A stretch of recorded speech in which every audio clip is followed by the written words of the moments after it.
Hey everyone, it's me. When you think of Ganondorf, what comes to mind? For many, the answer is simple: evil. After all, he is the main antagonist of the immensely popular video game franchise, The Legend of Zelda. Over the course of 7 generations, Ganondorf has done nothing but cause pain and suffering to the people of Hyrule.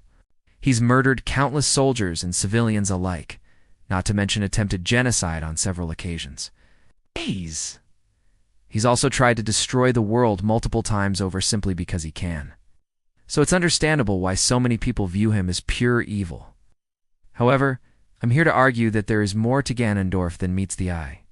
Yes, he's done horrible things, but I believe he's ultimately a tragic figure who cannot escape the cycle of hatred that he's trapped within. To understand why, let's start at the beginning. Long before Ganondorf was a child, his people, the Gerudo, cursed by the gods, to only have males born once every 100 years. This means that Ganondorf wasn't just an ordinary guy. He was the only male Gerudo in existence, which likely made him feel very alone. And when you look at his origins, it's easy to see why he turned out the way he did. Born in the depths of the Gerudo Desert, Ganondorf grew up hearing tales of the legendary hero of time who had saved his people from the evil wizard Haggle. This created a deep resentment within him, especially since the hero received most of the Triforce, an artifact of immense power that had been broken into 3 pieces and scattered across the land. Ganondorf wanted that power for himself.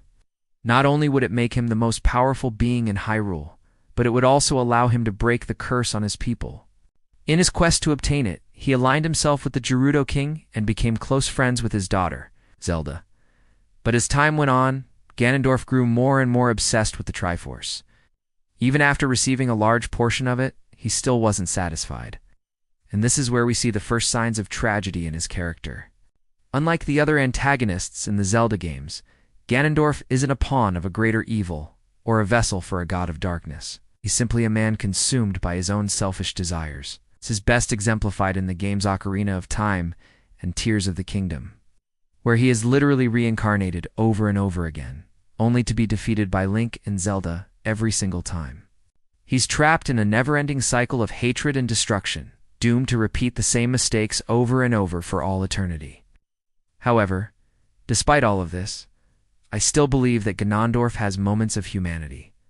In Ocarina of Time, he shows genuine sadness when he learns that Zelda has been imprisoned. And in Twilight Princess, he displays a twisted sense of justice when he helps Link defeat Zant, the false king of the Gerudo. These moments of humanity make him a tragic figure because they show that he's capable of great good. But his hatred for the people of Hyrule always gets the better of him. Ultimately, I think that Ganondorf is neither purely evil nor purely tragic. He is a complex character who is both hated and pitied by the people of Hyrule, and I think that's what makes him so fascinating. So what do you think? Do you agree with my assessment of Ganondorf's character? Or do you think he's just a big baddie who deserves all the hate? Let me know in the comments below. And as always, thank you so much for watching.